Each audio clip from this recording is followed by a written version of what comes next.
Hola, bienvenida gente a una nueva edición, una nueva transmisión del Instituto Geográfico Nacional. Les damos la bienvenida y el motivo que nos reúne hoy es un nuevo aniversario del Día de la Antártida Argentina. Por eso vamos a tener la oportunidad de entrevistar a tres personas del organismo que tuvieron oportunidad de estar realizando campañas en la región y nos van a contar un poco su experiencia, cómo fueron sus días ahí y con sus testimonios vamos a estar construyendo una imagen de este paisaje tan inhóspito y que algunos de nosotros solamente lo conocemos por fotos o video. Pero antes de todo, ¿qué celebramos el Día de la Antártida Argentina? Cada 22 de febrero celebramos el aniversario de permanencia argentina ininterrumpida en la Antártida. La historia de permanencia argentina en la región comienza en el año 1904, cuando nuestro país toma posesión de un observatorio meteorológico y magnético en la isla Laurier de las Orcadas del Sur. Y a partir de esa fecha se constituyó como una de las instalaciones más antiguas de la Antártida. La presencia argentina en el área incluye el mismo Polo Sur, alcanzado en varias oportunidades por aviones de la Armada y de la Fuerza Aérea, o incluso por expediciones terrestres del Ejército. En cuanto a nuestro Instituto Geográfico Nacional, como organismo científico técnico del Ministerio de Defensa, cumple regularmente trabajos en la región invitado por el Instituto Antártico Argentino de la Dirección Nacional del Antártico, para el cual realizamos trabajos de tipo geodésicos, topográficos y cartográficos. No nos quiero aburrir más y ahora vamos a compartir un breve video resumen de los trabajos que solemos hacer, en los cuales participan algunos de los protagonistas que estaremos entrevistando.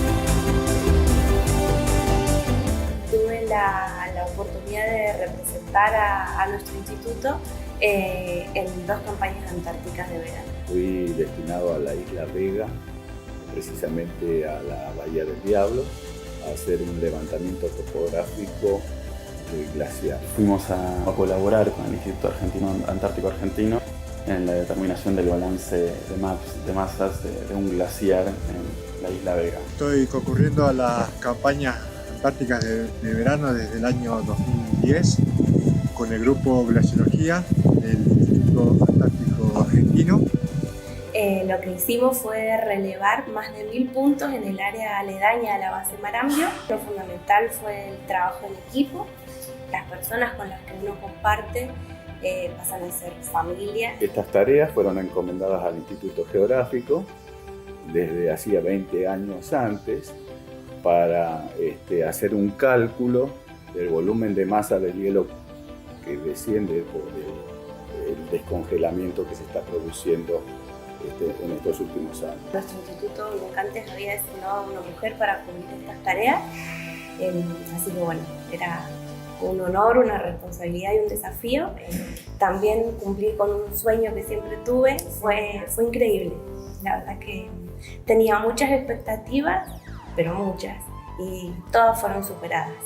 Ir a la Antártida fue como culminar una tarea que yo venía haciendo de cartografía, que lo había hecho en todo el territorio nacional, haciendo mapeo, y me quedaba como un broche de oro hacer lo mismo en el territorio de la Antártida. Me acuerdo mucho que la psicóloga nos dijo: ustedes tienen la oportunidad de irse de cualquier lugar del mundo, se pueden tomar un avión, un colectivo, un barco y se van, pero en la Antártida uno no decide cuándo irse. Eso es algo que me quedó grabado. La Antártida de vez en cuando nos hace acordar en qué lugar estamos y es muy probable que no se vuelva a poder realizar el trabajo en una segunda oportunidad. Y es un desafío que realmente uno tiene que tener la voluntad y las ganas de hacerlo. Yo lo tuve y lo disfruté mucho. Las valiosas colaboraciones y contribuciones que ha hecho el Instituto Geográfico Nacional en diversas oportunidades, por la misión que tiene el IGN de velar la soberanía nacional. La presencia argentina en la Antártida es importantísima para el futuro, por los recursos naturales, por una cuestión estratégica. Siempre el instituto aportó su gente y su experiencia. Es un esfuerzo conjunto entre civiles, militares, apoyo logístico, un montón de organismos del Estado, y cada uno aporta su granito de arena que esto se pueda seguir a través de los años, se pueda seguir manteniendo.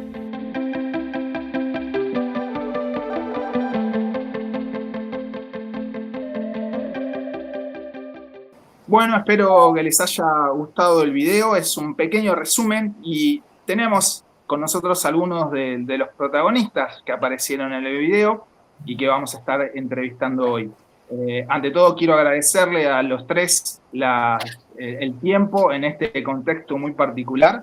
Y bueno, paso a presentarlo. Vamos a estar entrevistando, por un lado tenemos a la licenciada Florencia Manduca. Ella es licenciada en Geografía, egresada de la Universidad Nacional de Cuyo, con maestría de Gestión Ambiental de la Universidad Nacional de San Martín. Actualmente se desempeña en la Dirección de Información Geoespacial del Instituto Geográfico Nacional y ha estado en la Antártida en 2 campañas de verano, en 2016-2017 y 2014 y 2015. Por otro lado tenemos al señor Juan Carlos Simão de Pina, técnico geógrafo. Ingresó al instituto en el año 1980, ya van a ser casi 41 años de servicio. Ingresó en la Dirección de Geodesia, donde desarrolla todas las especialidades de trabajo del campo, desde la época de triangulación clásica, levantamiento topográfico con planchetas, hasta la actual actividad con GPS. Se define y asimismo como el último planchetista del instituto y estuvo en 2 oportunidades en la Antártida.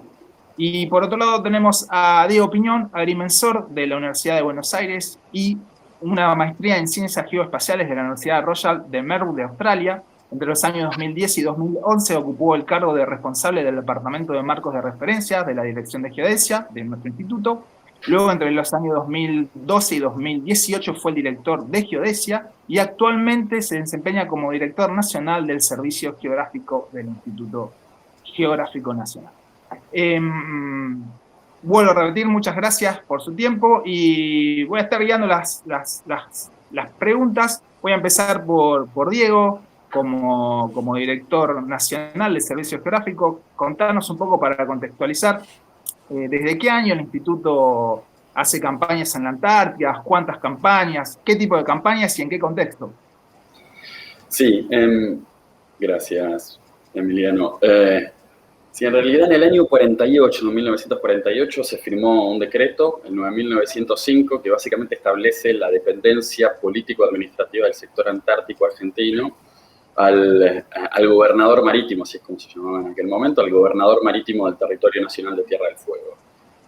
Es un poco el marco en el cual, a partir de, o hacia comienzos de los años de la década del 50, el Instituto Geográfico Militar en aquel momento empieza a tener una presencia en la Antártida bastante continua. Por un lado, y como mencionabas al comienzo, Emiliano, hay cuestiones cartográficas, que fueron una actividad muy presente del Instituto Geográfico, y tal es el caso que en un comienzo o antes de 1948 la superficie de la Antártida todavía no estaba considerada como parte del territorio nacional, que hoy sí lo consideramos en nuestro sector antártico argentino. Y hacia mediados de la década del 50 se comenzó a hacer muchos trabajos de campo, sobre todo geodésicos en la Antártida, muchos trabajos gravimétricos, trabajos astronómicos, para básicamente generar la infraestructura geodésica necesaria para hacer muchas de las actividades científicas que se realizaban y se continúan realizando en el sector antártico argentino. Y en las últimas, me animaría a decir, 2 décadas, hemos tenido bastante presencia, especialmente para hacer apoyo al Instituto Antártico Argentino. Una de las campañas que solemos hacer, casi todas las campañas antárticas de verano, es hacer un apoyo a lo que son las investigaciones sobre el calentamiento global, Esto ocurre en la isla Vega, que desde hace muchos años el grupo de glaciología del Instituto Antártico Argentino viene realizando unas mediciones y evaluando el desarrollo o la evolución de un glaciar en esta isla Vega, que se llama Glaciar de la Bahía del Diablo. Así que esto es un aporte de nuestro instituto a un trabajo de investigación que se desarrolla en Antártida. También mucho trabajo de mapeo en distintas bases, instalación de estaciones permanentes, esto es ya bastante más reciente, la tecnología GPS facilita un montón de cuestiones y para el ámbito científico es algo muy importante, no solo para comprender cómo se desplazan, cómo se mueven la corteza terrestre en el territorio antártico, sino también para hacer un apoyo. Estos equipos funcionan para hacer un apoyo muy grande a las distintas investigaciones y, por supuesto, que también a la navegación aérea, terrestre, marítima. Así que eso es un aporte de los bastante reciente. Y no en esta campaña de verano, lamentablemente, zona de público conocimiento, no pudimos estar presentes este último verano, pero en el verano anterior pudimos viajar un equipo del Instituto Geográfico para hacer relevamientos con drones o vehículos aéreos no tripulados para hacer un poco de fotogrametría y determinar algunos modelos digitales de elevaciones. Bueno, perfecto. Eso es medio como un muy largo, resumen. No, eso es un resumen bien de lo que el instituto estuvo haciendo. Voy a empezar por cada uno, me cuente un poco qué campaña específica fue a hacer. Voy a empezar por la licenciada Manduca. Si nos cuenta un poco cuáles fueron los años que tuvo oportunidad de ir y cuáles fueron las actividades. Bueno, buenos días. Muchísimas gracias por invitarme a participar. Yo participé de 2 campañas antárticas de verano, la 2014-2015 y 2016-2017. En ambas campañas el objetivo era realizar un relevamiento topográfico de detalle. En la primera campaña fue de la base Marambio y las zonas aledañas, y en la segunda campaña fue el Cabo Lam. Bueno, esas básicamente fueron las actividades. Lo que se buscaba era generar una base de datos que tenga después posteriores usos por los demás científicos que investigan en las zonas, ¿no es cierto? Para el programa de gestión ambiental, para el sector de biología, bueno, para ponerlo a disposición. Tengo una pregunta más justo para hacerte en tu caso particular. Vos te constituiste como una de las primeras mujeres que el Instituto Geográfico tuvo oportunidad de mandar en una comisión a la Antártida, ¿no? Sí, así es. Sí, fue todo un gran desafío, una gran responsabilidad y un honor enorme. Y bueno, esperemos que sigamos mandando mujeres para aportar a la ciencia. Por otro lado tenemos al señor Juan Carlos Simao. Juan Carlos, ¿cómo andás? Bien. ¿Cómo estás, Emiliano? Bien. Contanos cuál fue tu experiencia en la Antártida. ¿En qué años fuiste y cuáles fueron los trabajos que estuviste haciendo? Perfecto. Mira, ampliando un poco lo que dijo ahí mi director, Diego Piñón, yo he ido en 2 campañas, en el 2005 y el 2006. El 2006 fui a completar el proyecto que habíamos comenzado en el 2005.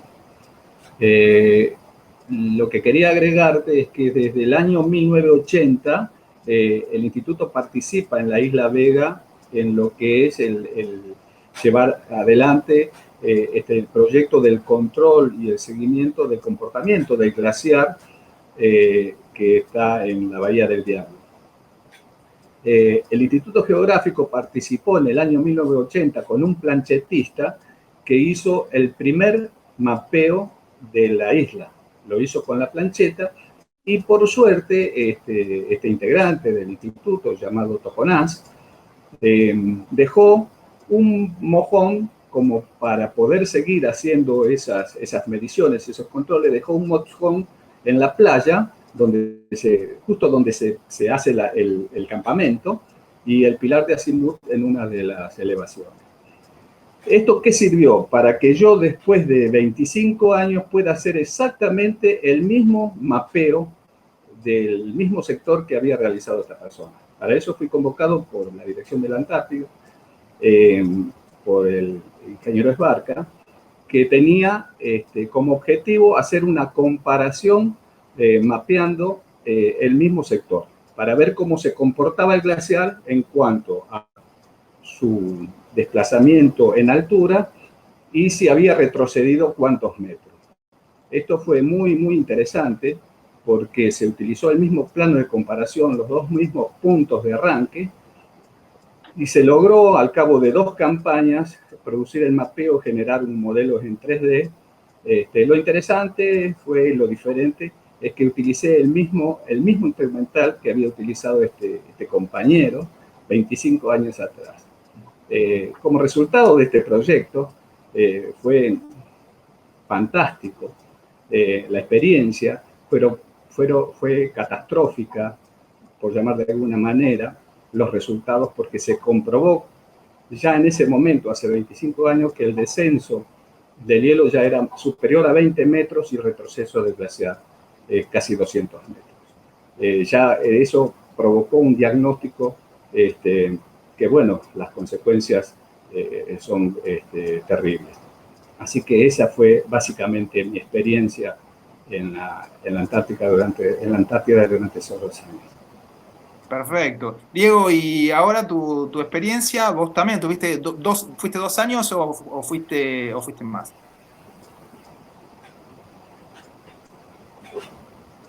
Y efectivamente fueron 2 campañas de verano. Si mal no recuerdo, la primera fue en el año 2011,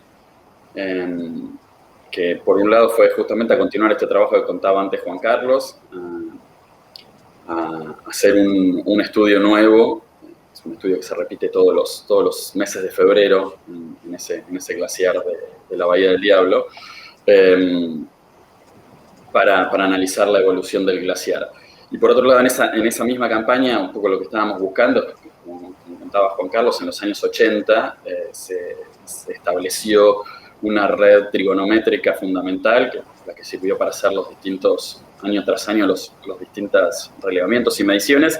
Y la segunda parte de los objetivos de esa campaña fueron migrar de la tecnología más tradicional, teodolitos o estaciones totales, migrar al GPS. Así que eso implicó hacer un relevamiento adicional, una medición de esa red trigonométrica básica y su posterior conversión para poder comenzar a hacer ese trabajo con GPS. Fue a partir de ese año, del año 2011, que en los siguientes veranos que se hizo la campaña solo se utilizó GPS. Y mi segunda campaña a la Antártida fue al año posterior, fue en el año 2012, que en esta oportunidad fui a hacer la instalación de 2 estaciones GNSS permanentes, una en la base Marambio y otra en la base Esperanza. Como te contaba antes, Emiliano, estos equipos no solo sirven el objetivo de estas instalaciones no fue simplemente para determinar los desplazamientos de la corteza terrestre sobre el sector antártico, sino también que es una infraestructura geodésica básica que es muy importante para distintos tipos de trabajo, de actividades científicas, pues cartográficas y de navegación en todos los sentidos, terrestre, aérea y marítimo. Bien, voy a seguir con Florencia ahora. Florencia, contanos cómo es la preparación antes. O sea, tenés que realizar algunos exámenes para estar en condiciones de ir a la Antártida. ¿Cómo es ese proceso anterior a ir al continente blanco? Bien, sí. Son momentos así como de mucha preparación. Después de que uno es seleccionado y confirmado, tiene que pasar una serie de exámenes psicológicos, físicos, ya sea por la Fuerza Aérea y por el Instituto Antártico, hasta que uno obtiene un sobre con su apto para viajar. con ese apto uno se puede subir al Hércules para empezar su viaje. Pero bueno, con todos los preparativos que hay, yo creo que el viaje empieza mucho antes. También hay que pasar exámenes cada 2 o 3 años, no sé ahora cada cuánto es, sobre política antártica, sobre medio ambiente, sobre historia antártica. Y bueno, hay que ir aprobando las diferentes instancias para obtener ese sobre. Perfecto. Y ahora paso a ti, Juan Carlos. Tengo entendido que vos también llegaste a la Antártida en avión. ¿Nos puedes contar cómo fue ese día? ¿Cómo es el viaje? Muchos nos preguntamos cuánto dura ese viaje, cómo es, se hace escala, cómo es, o vos estás en Buenos Aires y cómo haces para llegar a la Antártida. Sí, mirá, yo, una de las causas por la que casi desistí volver en un tercer viaje a la Antártida fue lo traumático del viaje. Realmente, primero porque soy un poco reacio a los viajes en avión, y lo del Hércules realmente es bastante duro. Es bastante duro ¿por qué? Porque es un avión de carga donde hay cero confort.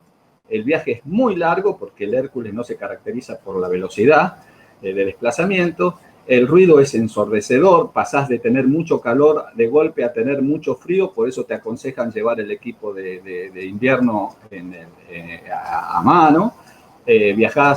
Yo viajé prácticamente sobre las bolsas porque ya no había casi lugar, sobre las bolsas de alimentos, había poco lugar en las pocas sillas que hay tipo paracaidistas, y hay una sola escala que es en Río Gallegos, y después el cruce dura muchas horas.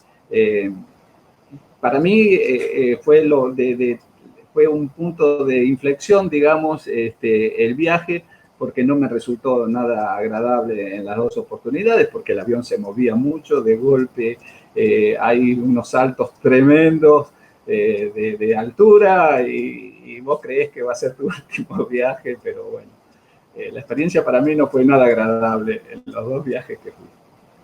Está bien, tenemos acá, justo le preguntamos a alguien que no le gustan mucho los aviones. Diego, paso a consultarte el avión, para contextualizar, a dónde llega, a qué base llega, y contanos un poco cómo es un día en la base. Sí, si no te molesta, le sumo un par de cosas a la experiencia de Juan Carlos. Como decía Juan Carlos, no existe confort, son aviones de carga, no son aviones de pasajeros, no hay butacas. Uno cuando se sube en el Palomar, que es la base aérea de la cual sale el Hércules, que hace escala después en Río Gallegos, y de ahí hace el cruce para Marambio. Uno sale vestido de invierno en el verano, 35 grados en Buenos Aires, salís con borceguíes, pantalones largos, buzo, campera, pues básicamente entre el no confort del avión implica que no hay ningún tipo o la calefacción es bastante precaria, así que cuando el avión a grandes alturas se sufre bastante el frío, y creo que de lo más complejo o de lo que más sufrí yo fue que no es el ruido que hay adentro. Por lo general todos van con un doble protector, los clásicos tapones de silicona, y arriba unos protectores auditivos, porque no hay nada que frene el ruido, así que los motores se escucha bastante fuerte adentro. Y bueno, y ahora sí, tratando de responder tu pregunta, Emiliano, creo que hay mucha ansiedad. Primero se vive mucha ansiedad desde Río Gallegos. El vuelo desde el Palomar hasta Río Gallegos es relativamente sencillo, puede ser unas 6 horas de vuelo, incómodas, pero nada muy traumático. Creo que la ansiedad empieza una vez que estamos en Río Gallegos. La tecnología que hay en la base Marambio implica que hay que esperar los días buenos, los días en donde la visibilidad es óptima, o óptima para el aterrizaje y el posterior despegue. Así que uno empieza a esperar ese día, que en algunas oportunidades demora mucho ese día. Lo segundo, que experiencia difícil, o al menos difícil en el primer viaje, para que se hagan alguna idea, una pista de mediana longitud debe andar en 2,5 kilómetros, la pista de aterrizaje de Marambio tiene 1.600 metros. Eso lo que implica es que el aterrizaje no es sencillo, asusta un poco, sobre todo la primera vez asusta un poco, y lo que suele ocurrir con el posterior despegue, básicamente la base Marambio está sobre una meseta, más o menos 200 metros de altura, que es el punto más alto, y cuando los Hércules luego despegan, uno ve que desaparece la pista, que se hunde en la tierra, y pasan varios segundos hasta que uno, desde donde estaba mirando el despegue, ve que el avión siguió. Así que imagínense que los 1.600 metros de pista parecen bastante cortos. Creo que en lo personal, mi primera sensación cuando abrieron la puerta del avión del Hércules y salimos fue primero un olor muy particular a la Antártida, es un olor que no había sentido antes, y lo segundo fue una sensación muy fuerte creo que de los humanos en términos generales, de las capacidades humanas, que no hay límite. Fue algo que sentí muy fuerte, de que haya una vida, no digo una civilización, pero que haya una vida en un lugar tan extremo, con condiciones tan adversas y complicadas, fue una sensación muy fuerte. Sobre la vida en la base, yo creo que es interesante, es divertido, uno empieza a escuchar muchas historias, la gente está muy ansiosa por hablar, por sociabilizar, sobre todo los invernantes, esa gente que estuvieron a lo mejor bastante recluidos durante muchos meses cuando empiezan a llegar las campañas de verano, al margen que les aumenta mucho el trabajo diario para el mantenimiento de la base, están muy ansiosos y ávidos por entablar diálogo con toda la gente nueva que va llegando. Pero para la mayoría de la actividad científica, Marambio en realidad es un pasamanos. Uno llega a Marambio para de ahí desplazarse a otra base, así que también uno empieza a estar muy atento a las cuestiones climáticas, a tratar de preparar rápido el equipo para salir a hacer la actividad que lo trajo a la Antártida. Ahora paso a Florencia, justo que ahí Diego hizo mención, te consulto dos cositas. Por ejemplo,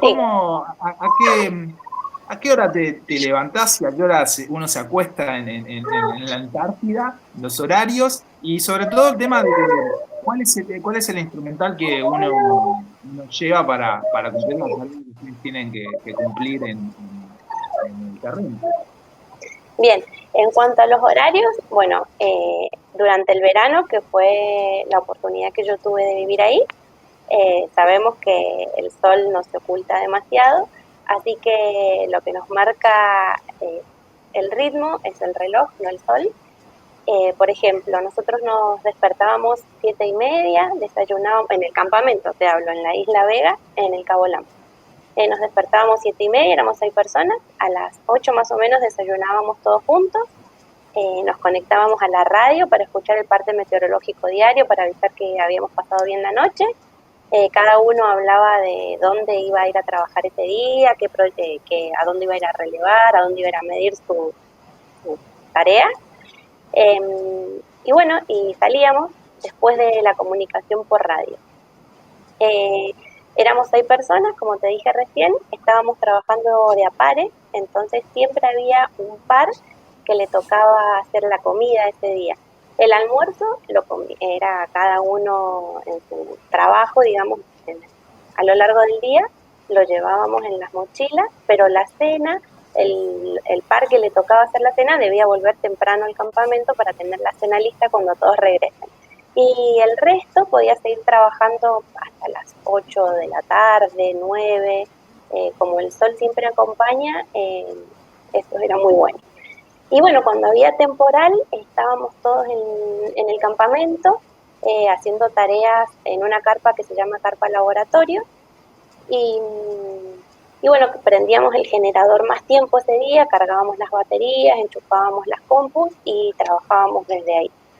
Bajábamos los datos, revisábamos que las misiones estén en orden, que vayamos bien, si había que volver a replantear algún punto, lo revisábamos en ese momento. Bueno, básicamente así era un día. Y nos acostábamos 10:30, 11, como muy tarde. Antes revisábamos todos los parantes de las carpas, los tirantes. Y bueno, buenas noches y a dormir. Y bueno, en cuanto al equipamiento que me preguntás, nosotros hicimos relevamientos topográficos a través de una metodología que se llama metodología diferencial de medición a través de GPS. Trabajamos con 2 receptores. En el caso del cabo LAM usamos un receptor PROMAC 220 de 12 frecuencias, de doble frecuencia, perdón, y para la corrección diferencial usamos los datos que suministra la base permanente que está en la estación Marambio, que forma parte de la red RAMSAC, que es la red argentina de monitoreo satelital continuo. Ese básicamente fue el equipamiento. Bueno, después llevábamos brújula, otro GPS de mano, cámaras de fotos para sacar fotos geolocalizadas, bueno, nuestro cuaderno de viaje como siempre, y básicamente ese era el equipo fundamental. Está bien, paso a consultarle a Juan Carlos. Juan Carlos, 2 preguntas. El instrumental que utilizan en la Antártida, al estar en ese ambiente tan frío, tan salvaje a veces, ¿necesita algún tratamiento especial? Mira, sí. En mi caso particular, no tuve dificultades porque yo llevé con un equipo óptico, no un equipo computarizado. Sí tenía dificultades en las computadoras porque, bueno, por el frío la carga duraba muy poco tiempo, pero sí tengo entendido que ya la experiencia que han tenido los operadores que han ido con los GPS, el problema resolver es días, porque el frío hace que duren menos tiempo. Pero en mi caso no fue una dificultad para nada porque yo llevé un equipo antiguo y de funcionamiento óptico. Y Juan Carlos, tengo una consulta. Obviamente ustedes hacen un campamento, ¿no? Ese campamento, ¿ustedes después vuelven para la base o se quedan en el campamento? ¿Cuántos días pueden estar en el campamento? ¿O vuelven en el día a la base? Sí. Mira, este campamento históricamente se instala en Isla Vega, en lo que es la Bahía del Diablo, donde está la punta del glaciar. Se instala históricamente en el mismo lugar. Ya están acondicionadas las piedras para sujetar las carpas, ya están marcadas, cosas de que no haya que hacer demasiado trabajo. Lo interesante de esto, uno va aprendiendo, es que cuando organiza el traslado del personal y la logística a la isla, los helicópteros que hacen ese servicio de la Fuerza Aérea, primero llevan a la isla y descargan ellos se ocupan de esto con sus mecánicos y algún auxiliar, y descargan lo que es la logística y la alimentación. Y luego trasladan al personal. Esto es simplemente por una lógica de que si llega a ocurrir algún trastorno climático, cuando vos llegues a la isla y te encuentres al menos con todos esos elementos, por si no te pueden llegar a abastecer. Lo contrario ocurre cuando es el desalojo, cuando te rescatan de la isla. Tenemos que tener en cuenta que estamos hablando de una isla que está a horas de la base Marambio, que la base Marambio tiene una hotelería de primera, y el confort, la calefacción, las comunicaciones. Vos estás en una isla. ¿Esto qué significa? Que quedás aislado y el único cordón umbilical que te conectaba en ese momento, hoy por ahí ya hay un poquito más de avances en cuanto a teléfonos satelitales, pero en ese momento que yo fui hace 15 años, no te estoy hablando hace 150 años, 15 años, el único cordón umbilical que te comunicaba con la civilización era la radio.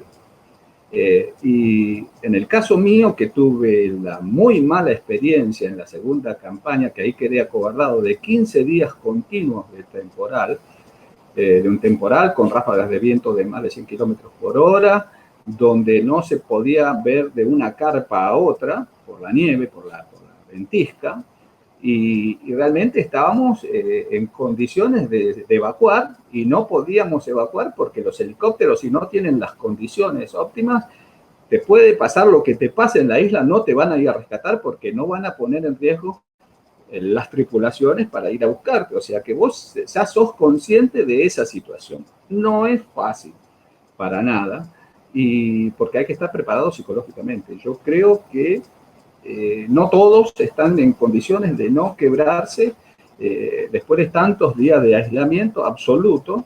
Y te repito, cuando el tiempo está lindo, las actividades hacen que tu tiempo pase agradable, el clima muy, muy lindo en el verano, pero mamita querida, cuando empiezan los temporales, ahí se complica la situación. Aprovecho para hacerle una consulta a los tres y me van contestando de a uno. ¿Recuerdan cuál fue la temperatura más baja que vivieron ahí en la región? Si querés empezamos por Florencia.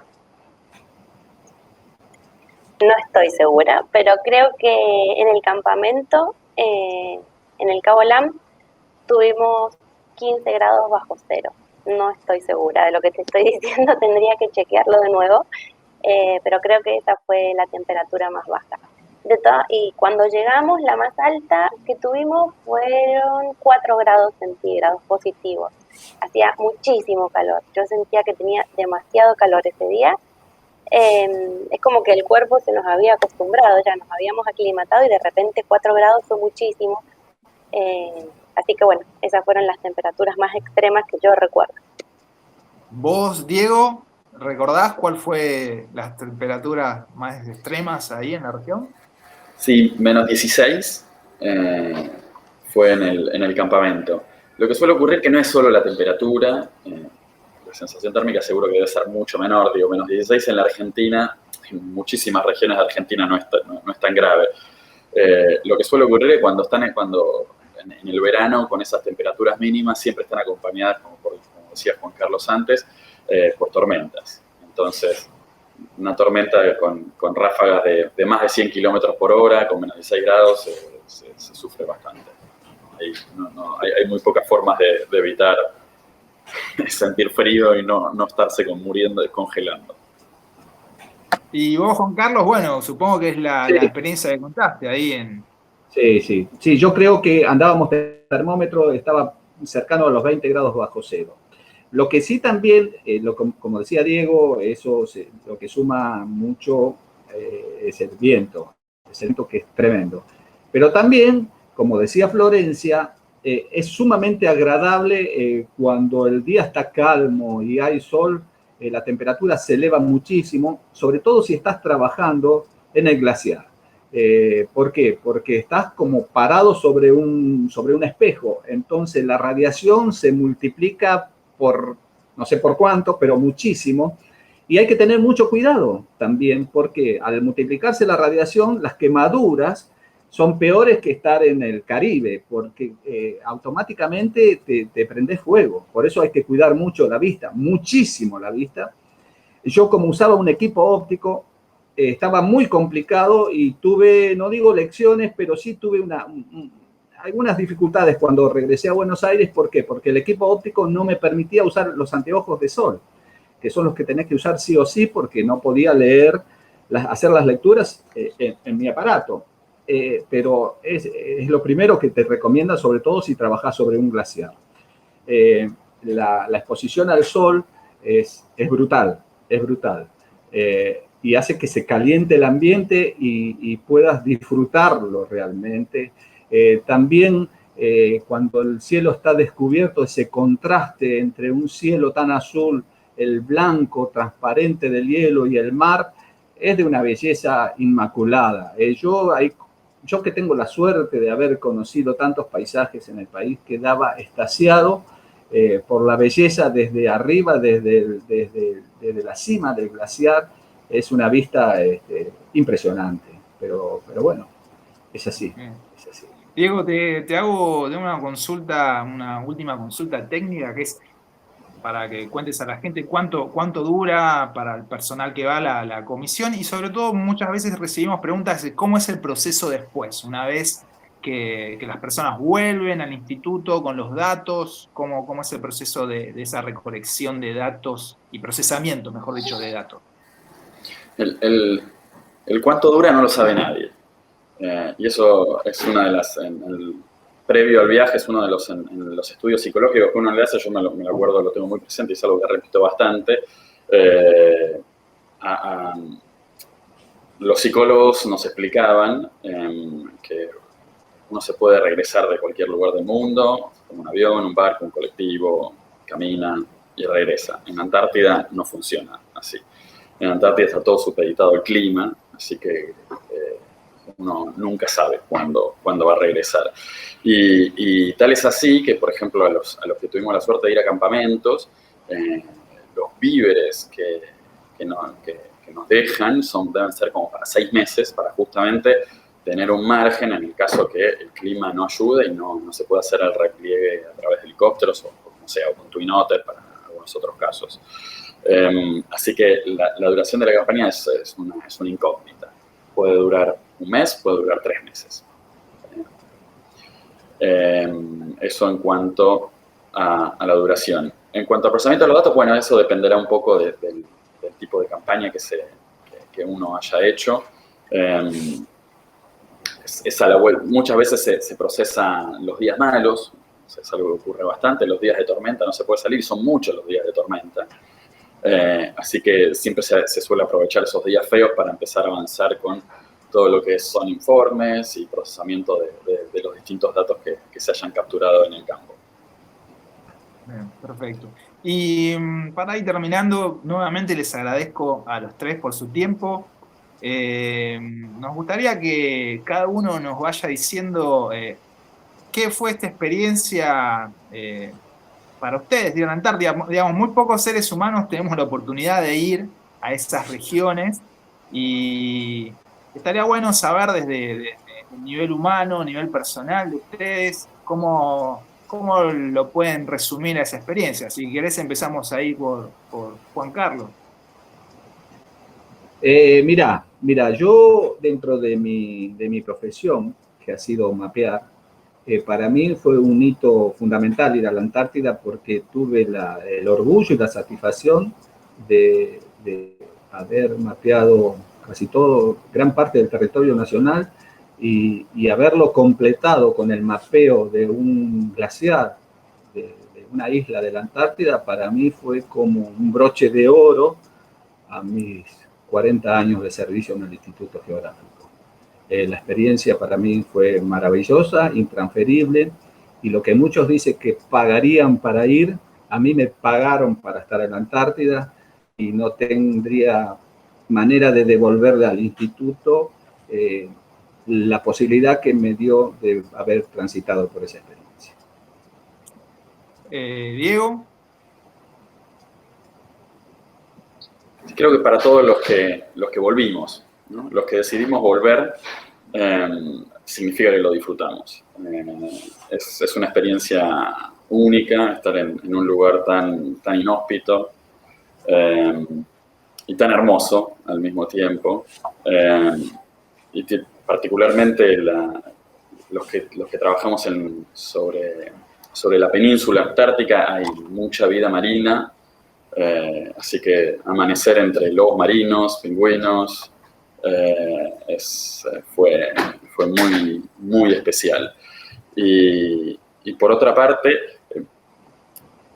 ser parte de este reclamo que hace la Argentina y ejercer nuestra soberanía sobre el sector antártico también fue algo muy especial.